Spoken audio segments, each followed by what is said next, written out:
Good morning. If you're continuing to have problems with your computer, please contact the help desk and or know that you can download certain apps from the library for free.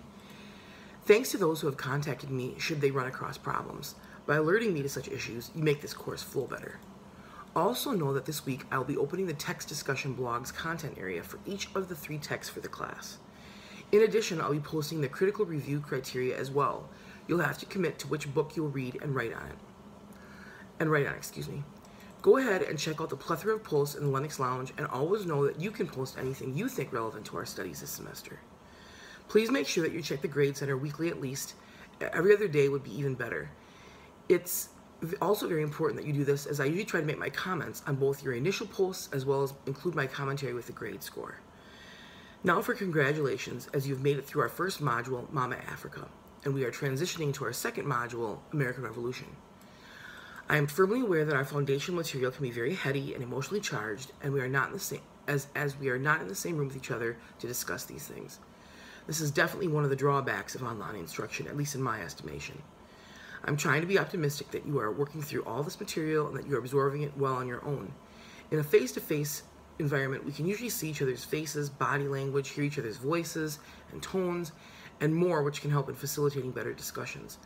However, in this online environment, we have to develop ways to still have great discussions about such themes, topics, without the advantage of physically being with each other.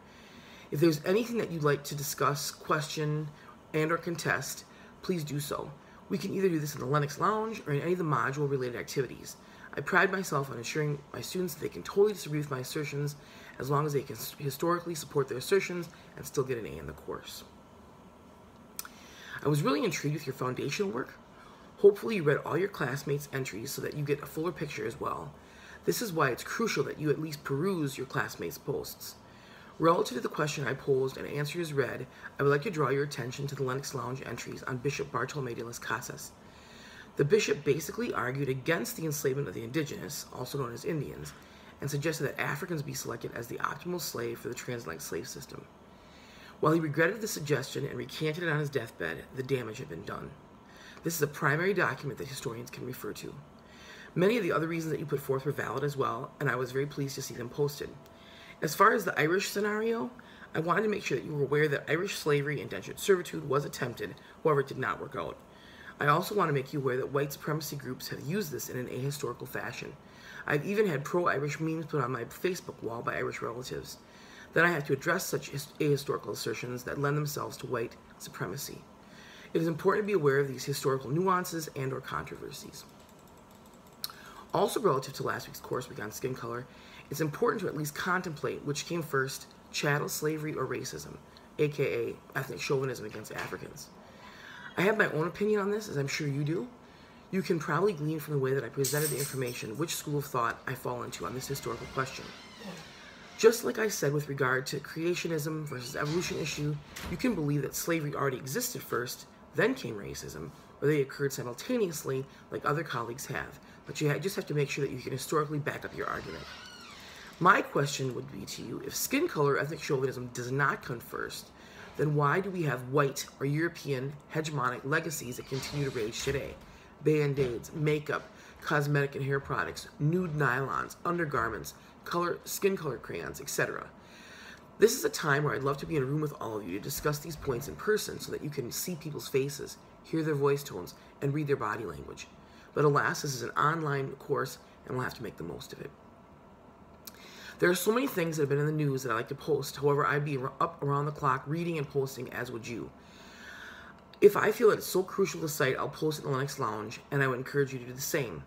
But I'm just not going to post something every time the media airs an unjust shooting, something that of any political candidate says, or something about the Confederate flag, etc. I think you get that, and you will appreciate it in the long run.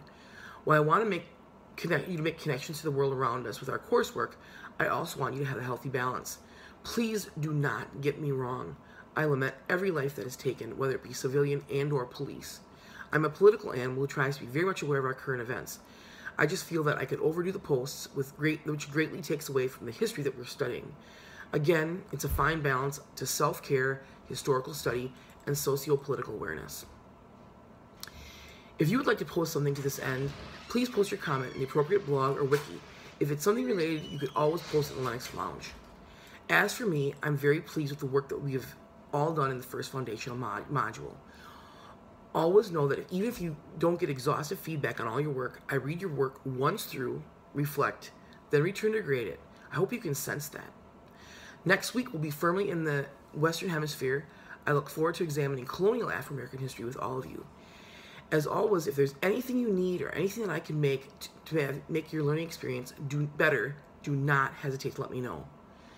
Have a great rest of your week as we venture into our second module. I have noticed, though, before we end, that some practices I think need improvement. Make sure that you keep up on your typing, grammar etiquette, as people are slipping into texting mode, which really takes away from your contribution. In addition to posting your contribution to our discussions, make sure to add a follow-up question or commentary to your fellow classmates and/or mine. This would be a lot easier if people would begin looking and posting their entries earlier than Monday evenings, which is right before our weekly coursework deadline. I know this as I can view when people last check into Blackboard and when they finally post their entry. I do not want to start mandating that people start commenting on the last person who posted, as I find this very demeaning and maternalistic. Therefore, if you believe any of these practices apply to you, please try changing your practices of checking into Blackboard and revising your posts and your entries. Procrastination in this instance can definitely negatively affect your participation and even your grade. Online classes, for this reason, among others, can be more difficult as you really have to manage your time to ensure your most beneficial learning experience. And as always, finally, if there's any loose ends that I need to tie up or any improvements that I can make, please let me know. Enjoy the rest of your week, and thank you.